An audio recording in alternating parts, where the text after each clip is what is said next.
morning, dear hearts. We are on lesson 305. Please subscribe.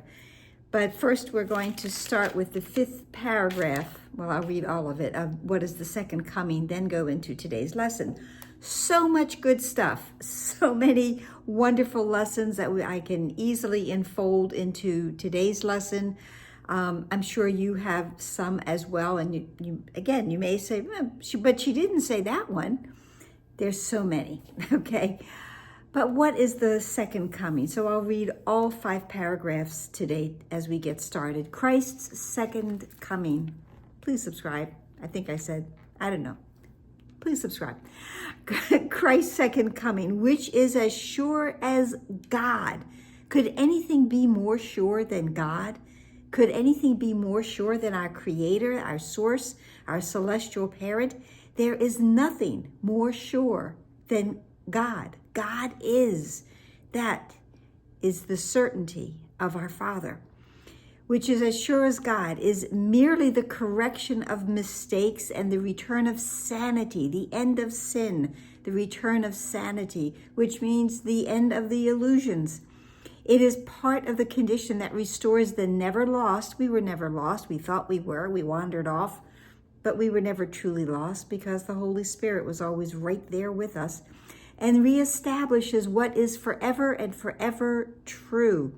It is the invitation to God's word to take illusion's place, the willingness to let forgiveness rest upon all things without exception and without reserve, not only blessing part of the sonship, but everything, and it reestablishes what is forever and forever true, what is forever certain, God, heaven, forever certain. It is the all-inclusive nature of Christ's second coming that permits it to embrace the world and hold you safe within the gentle advent, which encompasses all living things with you. Again, no exceptions. Without exception, all living things are blessed with Christ's second coming.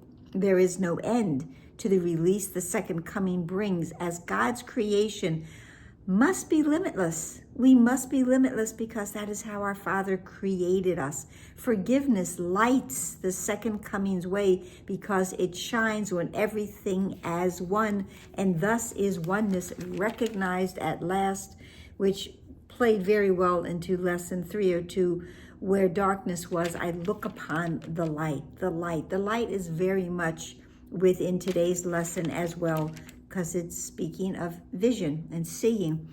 The second coming ends the lessons that the Holy Spirit teaches, making way for the last judgment, the last time there will be a judgment, not a judgment on us that we are less than our Father's extension, our Father's children, not that last judgment, but the last judgment that we will ever make against another child of God, or against another one of God's creations, in which learning ends in one last summary that will extend beyond itself and reaches up to God, The second coming is the time in which all minds are given to the hands of Christ to be returned to spirit in the name of true creation and the will of God.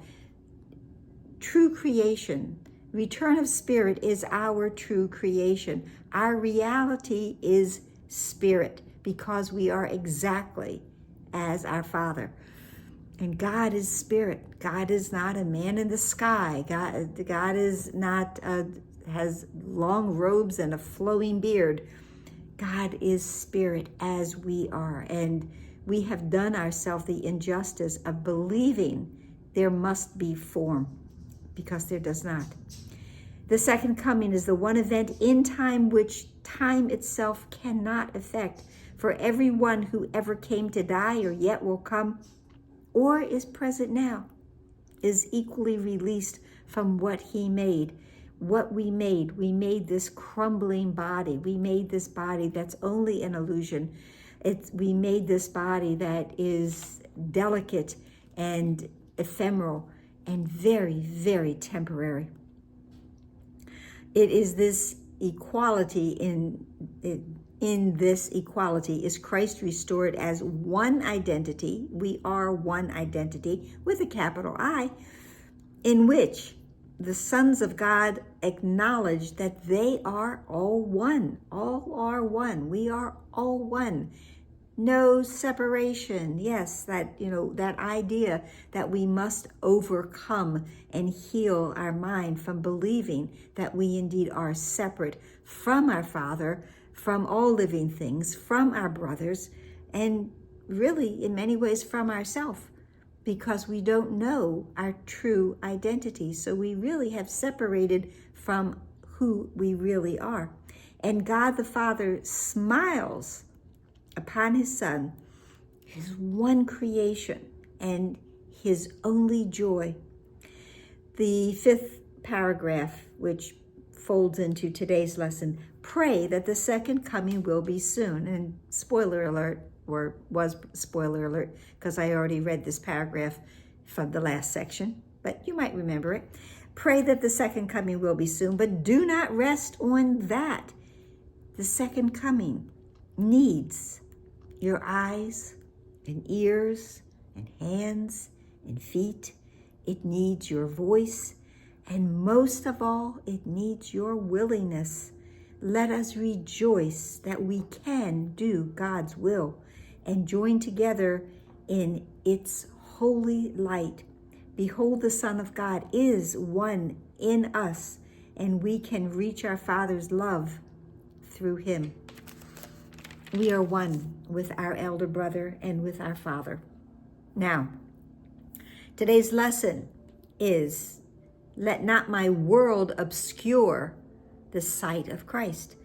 So let me not use body eyes that will never be able to truly see my elder brother, because my body eyes can only see form. They don't see spirit. It is only through Christ's vision that I will be able to see my elder brother and to see the real world and what I am meant to truly look upon. The lesson begins with the more text portion. I can obscure my holy sight if I intrude my world upon it, if I take all that is not real, everything in form, everything of the ego, and I place it on top of my holy sight, my Christ vision, then I will not be able to use Christ's vision, and I will obscure the holy sights of the real world. Nor can I behold the holy sights Christ looks upon unless it is his vision that I use. Perception is a mirror, not a fact. Great line. I suggest you underline it or highlight it, but that's me. And what I look on is my state of mind reflected outward.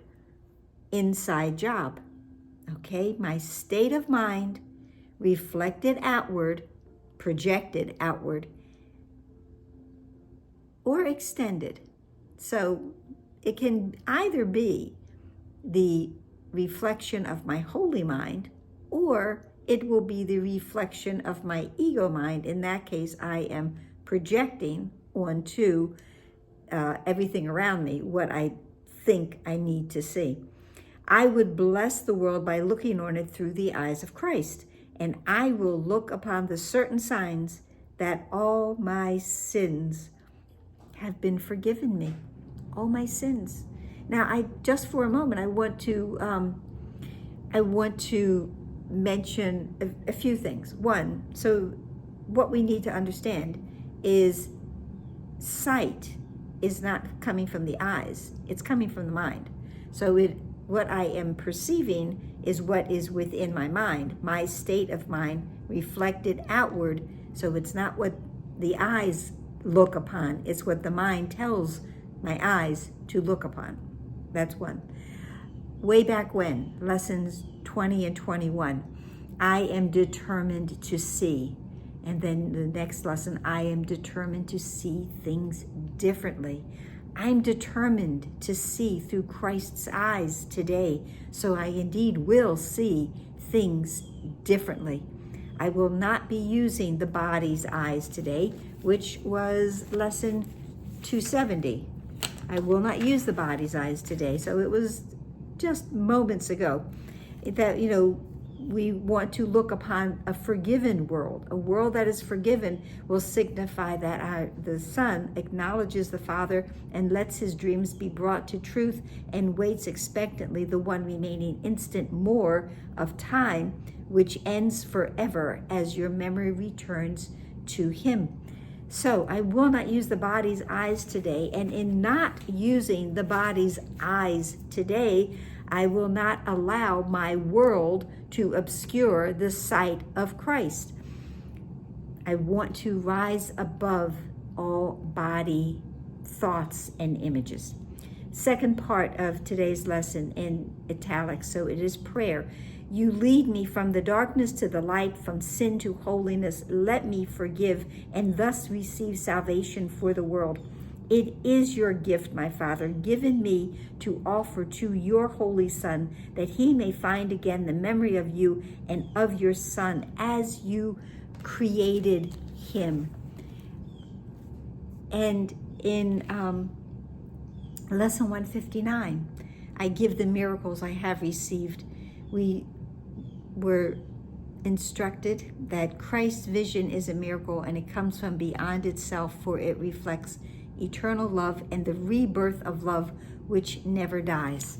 The rebirth, the second coming. This is what we see with Christ's vision. We see a forgiven world. We see the real world. We see everything that is in our holy mind reflected outward, that we may understand truthfully that there is only one. There is only one, and we share that one as the identity of our Father's love. And that's it for today. So I hope it helped. I hope it made sense. Please like, share, and subscribe. Please smile. This is very good news, and we are very far along within this lovely course. Our spiritual tapestry is just beautiful. It's coming together magnificently. Like, share, subscribe, comment, smile, and pray for the recognition of God's love to fall upon every mind. Namaste.